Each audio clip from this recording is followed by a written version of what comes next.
Hello everyone. हम कर रहे थे चैप्टर 2 माइक्रो ऑर्गेनिज्म फ्रेंड्स और फोर्स और हमें कंटिन्यू करने थे इसके एक्स्ट्रा क्वेश्चंस। लास्ट वीडियो में मैंने आपको टेक्स्ट बुक एक्सरसाइजेस पूरी करवा दी थी और अब हम इसके एक्स्ट्रा क्वेश्चन स्टार्ट करते हैं। फर्स्ट आ जाते हैं हमारे पास वेरी शॉर्ट आंसर क्वेश्चंस जो वन वर्ड में या वन मार्क्स में आ सकते हैं। सो फर्स्ट क्वेश्चन है, name the groups in which micro organisms are broadly classified. तो हमें उन ग्रुप्स के नाम बताने हैं जिनमें माइक्रो ऑर्गेनिज्म को हम क्लासिफाई करते हैं। तो हम कौन से चार ग्रुप्स में क्लासिफाई करते हैं? Bacteria, protozoa, fungi and algae. हम वायरस में क्लासिफाई नहीं करते, तो अगर आप वायरस लिखेंगे तो वो गलत हो जाएगा। ठीक है, ब्रॉडली अगर हमें क्लासिफाई करने तो हम चार ही उसमें करते हैं, चार ग्रुप्स में, bacteria, protozoa, fungi and algae. Virus mention नहीं करना है। अभी हम आगे बढ़ेंगे क्यों। Name the type of microorganism smaller than bacteria. So मैंने आपको ये अपने नोट्स में भी बताया था कि the virus is the smallest micro organism exist.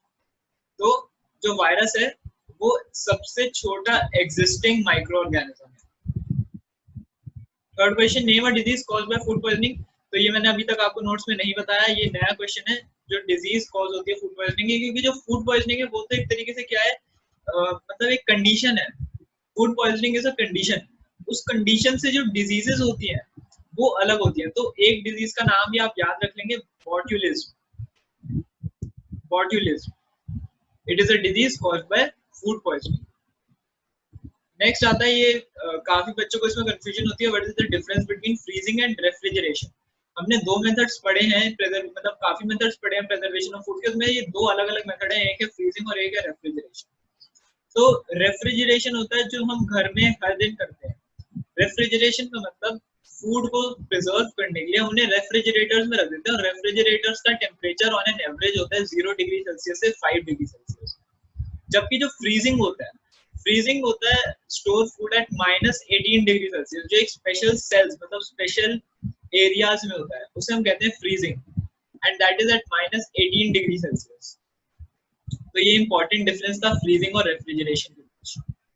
Next आता है, why oil is added while making pickles. जब भी आप देखते हो जो अचार वगैरह होते हैं उनमें काफी सारा ऑयल होता है, तो ऐसा क्यों होता है कि जो ऑयल है वो क्या करता है, seals off air from that item. आपको पता होगा अगर किसी भी सरफेस के ऊपर ऑयल गिर जाता है तो वो उसके अंदर एयर को जाने नहीं देता, एयर जो होता है उसे बाहर ही ट्रैप करके रखता है। So oil seals off air from that item that is being pickled and thus inhibit the growth of most of the microorganism। तो क्या होगा, अगर हम उसमें ऑयल डालेंगे तो ऑयल क्या करेगा, एयर को अंदर आने नहीं देगा, और अगर एयर नहीं जाएगी अंदर तो जो माइक्रो ऑर्गेनिज्म है वो बिना एयर के सरवाइव नहीं कर पाएंगे, जिससे वो अल्टीमेटली मर जाएंगे। Sixth question, what is decomposition. तो डीकंपोजिशन क्या होता है, हमने ये पढ़ा है कि डीकंपोजिशन किसका होता है, ऑर्गेनिक मटेरियल्स का डीकंपोजिशन हो जाता है थ्रू बैक्टीरिया। तो ये डीकंपोजिशन प्रोसेस होता क्या है। तो डीकंपोजिशन होता है, it is a process in which an organic material, कोई भी organic material broken down into simple organic substance, मतलब जो कॉम्प्लेक्स, मतलब जो कॉम्प्लेक्स थोड़ा जो मटेरियल है, ऑर्गेनिक मटेरियल जो थोड़ा कॉम्प्लेक्स है, मतलब जो थोड़ा कॉम्प्लिकेटेड मटेरियल है, उसको सिंपलर ऑर्गेनिक सब्सटेंस में ब्रेक डाउन होना by microorganism is called decomposition. Next आता है हमारे पास seventh question, name the two microbes involved in the process of decomposition. तो जो डीकंपोजिशन करते हैं सिर्फ दो माइक्रोब डीकंपोजिशन करते हैं, that are bacteria and fungi. Next, name the first antibiotic discovered. तो पहली एंटीबायोटिक डिस्कवर की गई थी वो हुई थी पेनिसिलिन से। यह नाम आपको याद रखना है, penicillin, discovered by Edward Jenner. Next, name a micro organism which helps in nitrogen fixation. Nitrogen fixation में कौन सा माइक्रो ऑर्गेनिज्म हेल्प करता है, that is rhizobium. And last very short question, 10th, name any three common plant disease. तो सबसे तीन easily जो याद हो जाएंगे वो प्लांट डिजीज मैंने आपको लिख के दिया, rust of wheat, wilt and citrus canker. ये दोनों तो मैंने आपको टेबल में बता दी थी। विल्ट का मतलब होता है एक ऐसी डिजीज जिसमें जो ट्री के या प्लांट के लीव्स और फ्रूट्स हैं वो अर्ली एज पे गिरने शुरू हो जाते हैं। Wilting and falling of leaves, मतलब उनका खराब हो जाना लीव्स का और उनका गिर जाना, that is called wilt. So next हमारे पास आते हैं short answer question. Short answer question में फर्स्ट है, differentiate between virus and other micro organisms. तो यहाँ पे हमें पता चल जाएगा कि वायरस और अदर माइक्रो, यहाँ पे मैंने बैक्टीरिया लिख दिया पर्टिकुलरली। आप माइक्रो ऑर्गेनिज्म, हर माइक्रो ऑर्गेनिज्म के लिए अगर वायरस का डिफरेंशिएट आएगा तो आपको यही पॉइंट्स लिखना है। तो हम वायरस को, जो हमने अभी फर्स्ट क्वेश्चन पढ़ा था रिचर्ड में, ब्रॉडली क्लासिफाई करना है, हमने उसमें वायरस को नहीं रखा था। ऐसा क्यों होता है? क्योंकि जो वायरस है दे show living characteristics only by entering in the host organism. ये अपनी लिविंग कैरेक्टरिस्टिक्स तभी शो करते हैं जब ये किसी लिविंग ऑर्गेनिज्म के अंदर होते हैं, जबकि जो और माइक्रो ऑर्गेनिज्म होते हैं वो ऑलरेडी लिविंग होते हैं, उन्हें किसी होस्ट ऑर्गेनिज्म की जरूरत नहीं होती लिविंग कैरेक्टरिस्टिक्स शो करने के लिए और रिप्रोड्यूस करने के लिए, ऑफ कोर्स। और they are non cellular microbes, ये नॉन सेल्यूलर माइक्रोब्स होते हैं, जबकि बैक्टीरिया सेल्यूलर माइक्रोब्स होते हैं। They contain cell while these are non cellular microbes. Second question very short था, what role does sugar play in preservation of food? तो ये आपको पता होगा, शुगर, मैंने आपको बताया था शुगर और सॉल्ट जो है they are very good preservatives. तो शुगर क्या करता है, उसको बहुत ही इंपॉर्टेंट रोल होता है फूड प्रिजर्वेशन में कि वो मॉइस्चर कंटेंट को रिड्यूस कर देती है। इट रिड्यूसेस मॉइस्चर कंटेंट, और अगर मॉइस्चर कंटेंट कम होगा, मतलब वाटर की प्रेजेंस कम होगी, तो जो ग्रोथ ऑफ माइक्रो ऑर्गेनिज्म है वो स्टॉप हो जाएगी। विदाउट मॉइस्चर माइक्रो ऑर्गेनिज्म की जो ग्रोथ है वो स्टॉप हो जाएगी। So sugar plays a very significant role. Next, how carriers are harmful to us? Carriers में मैं आपको बार बार बताते रहता हूँ, कैरियर्स में आते हैं हमारे house fly and mosquitoes. So carriers have many harmful microbes और पैथोजेंस विद देम। जो कैरियर्स होते हैं ना, वो अपने साथ काफी सारे हार्मफुल माइक्रो ऑर्गेनिज्म कैरी करते हैं। और ये क्या होता है, ये they play a great role in transferring these pathogens to a healthy person by sitting on the food items or directly transfer them inside of the body of a person। तो ये क्या होते हैं, जो कैरियर्स होते हैं ये इधर उधर घूमते रहते हैं, भटकते रहते हैं, तो इनके ऊपर क्या काफी सारे पैथोजेंस आ जाते हैं। अब ये जब फ्लाइज या मस्कीटोज हमारे खाने के ऊपर बैठते हैं, तो आप सोचिए ये जितने भी पैथोजेंस हैं, माइक्रोब्स हैं, ये सारे हमारे फूड पे आ जाते हैं, और फिर जब हम उस फूड को खाते हैं तो वो माइक्रोब्स, हमारे पैथोजेंस हमारे अंदर चले जाते हैं, और उससे हमें डिजीज होती है। इसलिए हम बोलते हैं कि जो रोड साइड स्टॉल्स होते हैं जिसके ऊपर मक्खियां मिनमिन आ रही होती हैं, वैसा खाना हमें नहीं खाना चाहिए, क्योंकि उसमें रिस्क होता है बहुत ज्यादा कि हमारे जो पैथोजेंस है वो हमारी बॉडी के अंदर एंटर होते हैं। नेक्स्ट आता है, what do you mean by immunity and vaccination? Very important. So immunity क्या होता है? Immunity is the ability of a body to develop resistance against diseases. जो इम्यूनिटी है वो एक एबिलिटी होती है बॉडी की to develop resistance against disease. और यहाँ पे मैं सॉरी कहूंगा, मैं वैक्सीनेशन लिख नहीं पाया, मैं आपको वैक्सीनेशन बता देता हूँ। वैक्सीनेशन क्या होती है? इट इज अ प्रोसेस, एक प्रोसेस है बाय विच वीक microbes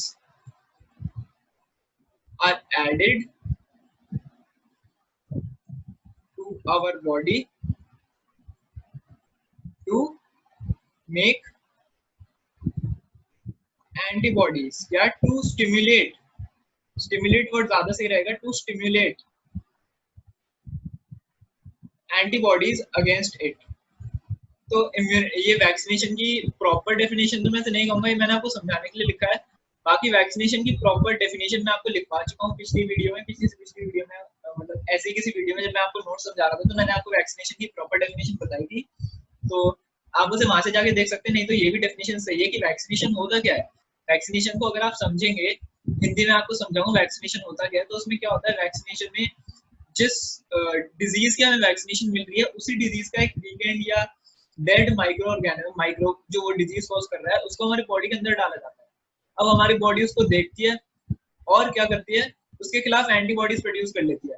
अब अगली बार अगर कोई उसका स्ट्रॉन्ग वर्जन भी हमारी बॉडी के अंदर आता है, तो हमारी बॉडी उसको बहुत ही जल्दी रैपिडली उसके अगेंस्ट एक्शन लेके एंटीबॉडीज बनाती है और जो उस डिजीज को किल कर देती है। तो ये पूरा प्रोसेस वैक्सीनेशन होता है। इसे आप अपने आप से भी लिख सकते हैं और बाकी जो मैंने नोट्स बताया था वो भी लिख सकते हैं। फिफ्थ क्वेश्चन आता है हमारे पास, define communicable disease, give some examples. So communicable disease are microbial disease that can spread from an infected person to a healthy person through air, water and other physical contacts। बहुत easy definition. Communicable disease कौन सी होती है? वो disease होती है जो microbial disease जो healthy person को लग सकती है बाय एन इन्फेक्टेड पर्सन। मतलब हेल्थी पर्सन अपना पूरा ख्याल रख रहा है, लेकिन जो बंदा इन्फेक्टेड है उसके थ्रू हेल्थी पर्सन को वो बीमारियां हो सकती हैं थ्रू एयर, वाटर और या फिर किसी भी अदर फिजिकल कॉन्टैक्ट से। इसके एग्जाम्पल होते हैं कलेरा और ट्यूबरकुलोसिस। नेक्स्ट हम आते हैं, व्हाट आर एंटीबॉडीज। अभी मैंने आपको बताया एंटीबॉडीज जनरेट होती है, तो ये एंटीबॉडीज होती क्या है? Whenever any harmful disease causing microorganism enter the body produce substance to fight them called antibodies। तो हमारा जो बॉडी है, हमारी जो बॉडी है वो कुछ ऐसे सब्सटेंस प्रोड्यूस करती है जो उस harmful disease causing micro organism से लड़ सके, तो वो होती है हमारी एंटीबॉडीज। नेक्स्ट आता है what is the role of bacteria in increasing the soil fertility. Some bacteria which are present in the root nodules of the leguminous plant और free living fix the atmospheric nitrogen in the soil. तो कुछ bacteria जैसे कि मतलब जो root nodules में present होते हैं लेग्यूमिनस प्लांट या मतलब ग्रीन प्लांट्स के रूट्स में प्रेजेंट होते हैं या फिर फ्रीली भी एग्जिस्ट कर रहे होते हैं, वो क्या करते हैं एटमॉस्फेयर की नाइट्रोजन को सॉइल के अंदर फिक्स कर देते हैं। और ये अल्टीमेटली क्या करता है, ये अल्टीमेटली जो नाइट्रोजन फिक्स हुई है प्लांट्स के थ्रू मतलब प्लांट्स से यूज कर लेते हैं, hence they increase the fertility of the soil. मतलब प्लांट्स की ग्रोथ बढ़ गई उनकी वजह से। और प्लांट्स की ग्रोथ क्यों बढ़ती है, क्योंकि सॉइल फर्टाइल हो जाता है, तो जो बैक्टीरिया है ये सॉइल की फर्टिलिटी को इंक्रीज कर देता है। What is sterilization? So the process of killing all the microorganisms above the temperature of 100 degree Celsius is known as sterilization. मतलब वाटर के बॉइलिंग टेम्परेचर से ज्यादा के टेम्परेचर पे जब हम किसी भी जब माइक्रो ऑर्गेनिज्म को किल करते हैं उसे हम स्टेराइलाइजेशन कहते हैं। ये बेसिकली घरों में होता है, जब बच्चे की दूध की बॉटल्स हम स्टेराइल करते हैं, स्टेरलाइज करते हैं सॉरी, तो हम कैसे करते हैं उसे गर्म पानी में, मशीन्स भी यूज होती हैं और गर्म पानी में उसे उबाल भी देते हैं, तो that is all about 100 degree Celsius. उससे माइक्रो ऑर्गेनिज्म जो है वो किल हो जाते हैं। widely used method to preserve food and is often used for various food items. ये food preserve करने के लिए भी यूज होता है और काफी अलग-अलग food items को preserve करने में हेल्प करता है। नेक्स्ट आता है what is the difference between rhizobium and cyanobacteria in the way of fixing nitrogen for the plants. यानी फर्स्ट क्लास में पढ़ा था राइजोबियम भी नाइट्रोजन फिक्सेशन करता है, साइनोबैक्टीरिया भी, तो इनके दोनों में फर्क क्या है? तो इनमें फर्क ये होता है कि जो राइजोबियम है वो तो रहता है सिम्बायोटिक रिलेशनशिप में with root nodules. Symbiotic relationship में मतलब एक दूसरे को, जिससे ऐसी रिलेशनशिप जिसमें एक को दूसरे से और दूसरे को पहले से फायदा होता है।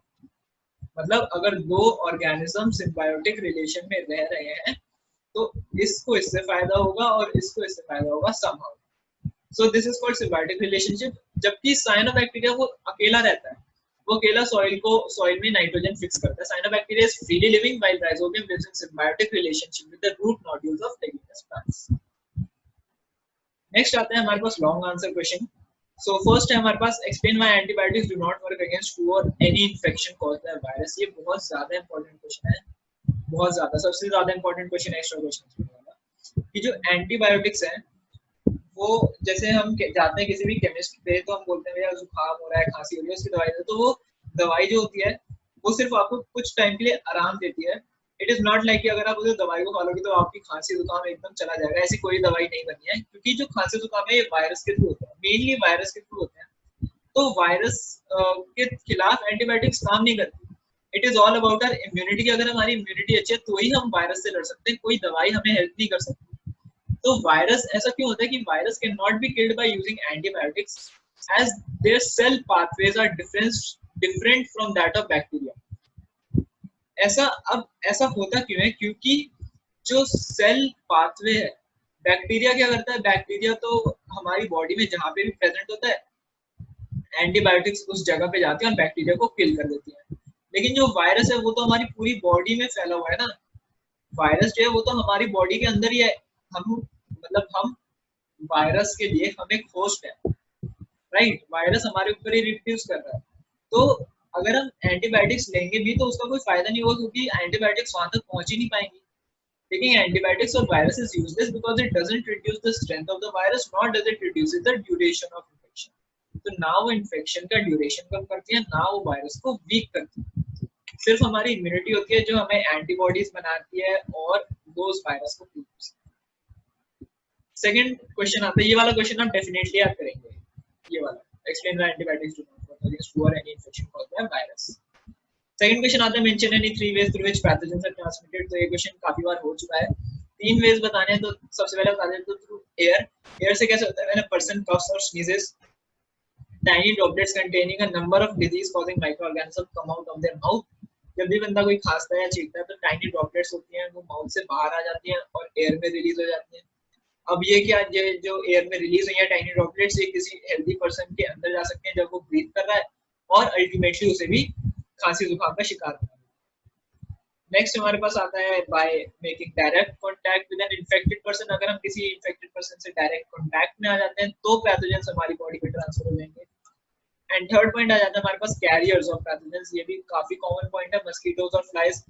ये कैसे होता है? मस्कीटोज जैसे carriers of pathogens also have been transmission whenever a fly sit on a dirty surface. मान लो एक फ्लाई है, मक्खी है, वो किसी डर्टी सरफेस पे बैठी तो उसके पैरों पे उसके पैथोजेंस आ गए डर्टी सरफेस के।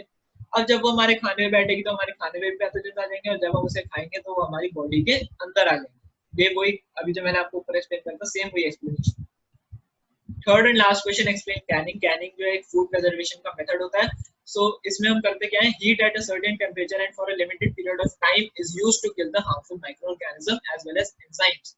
कैनिंग में क्या होता है कि सबसे पहले तो हम फूड को एक कैंड मटेरियल में, मतलब एक मेटल के कंटेनर में रख देते हैं, उसे कैंड कर देते हैं एंड फिर जब हम उसे स्टेरलाइजेशन करते हैं, कैनिंग में ही आती है स्टेरलाइजेशन जो होती है, वो कैनिंग का ही एक प्रोसेस है।